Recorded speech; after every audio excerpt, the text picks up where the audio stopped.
बस साथ रख जो शुद्ध है। शुद्ध प्लस सिल्वर पान मसाला, सबकी जुबान पर।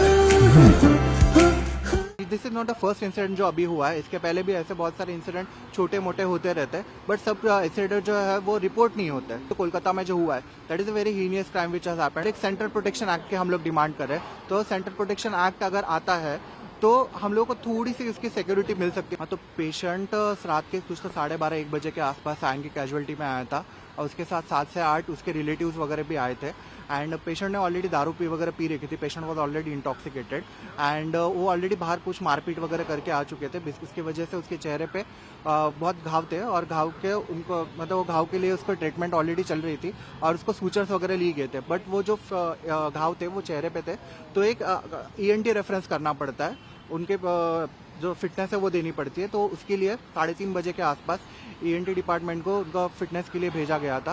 एंड 3:30 बजे के आसपास हमारी जो फीमेल रेसिडेंट डॉक्टर थी वहाँ पे, वो ऑन कॉल थी। एंड जैसे ही वो वहाँ पे गए तो she started examining the wound, and wound जो एग्जामिन करते हैं तो ऑलरेडी जो ड्रेसिंग वगैरह की रहती है वो जस्ट निकालते हैं। तो निकालने के टाइम पे that's a very normal and minor procedure, and this is a routine procedure जो की जाती है वुंड एग्जामिन करने के लिए।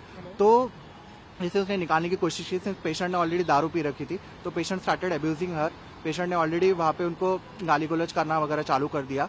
एंड वो देखते ही देखते उसके जो रिलेटिव्स थे, तो रिलेटिव्स ने अगर समझना चाहिए कि अब पेशेंट उनका अगर पेशेंट अगर इंटॉक्सिकेटेड दारू पी है उन्होंने, तो उन्हें पेशेंट को संभालना चाहिए। तो पेशेंट को संभालने की वजह उन्होंने भी उसको, हमारी जो महिला डॉक्टर थी उसके ऊपर उसका वर्बल अब्यूज़ जो गाली गलौज करना वगैरह चालू कर दिया, और हाथापाई के लिए जैसा पूरा उसके ऊपर आ गई। एंड जो पेशेंट का जो ऑलरेडी जो वुंड के ऊपर जो खून वगैरह लगा हुआ था, उसका जो कॉटन वगैरह था वो भी उसने पूरे उसके शरीर पे लगाना चालू कर दिया, फेस पे ऊपर लगाना चालू कर दिया। एंड उसके बाद में जैसे ही फिर पेशेंट रिलेटिव्स ने वगैरह सॉरी जो अपनी नर्सेस वगैरह थी उन्होंने इंटरवीन वगैरह किया, और इन सब के बीच में जो हमारी जो रेसिडेंट डॉक्टर थी उसके हाथ पे एब्रेशंस वगैरह भी आ चुके थे। एंड जैसे ही उन्होंने सिक्योरिटी को बुलाने की कोशिश की, वो 7 से 8 लोग अलॉन्ग विथ पेशेंट सबके सब भाग चुके हैं यहाँ से।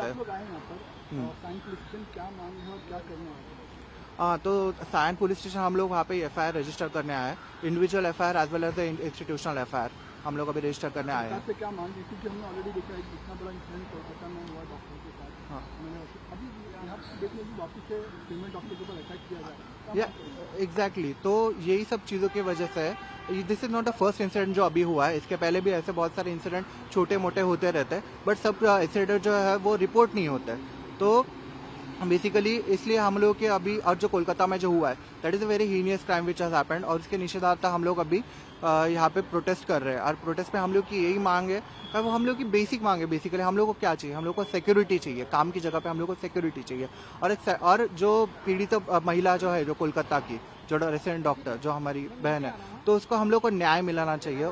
तो उसको न्याय और एक सेंट्रल प्रोटेक्शन एक्ट के हम लोग डिमांड कर रहे हैं। तो सेंट्रल प्रोटेक्शन एक्ट अगर आता है तो हम लोग को थोड़ी सी उसकी सिक्योरिटी मिल सकती है। मतलब जो ऐसे इंसिडेंट जो हो रहे हैं, जो ज़्यादा हो रहे हैं वो थोड़े कम हो जाए, और जो दोषी रहेंगे, जो रिलेटिव्स रहेंगे या फिर पेशेंट रहेंगे, उनके ऊपर कड़ी से कड़ी कार्रवाई होए।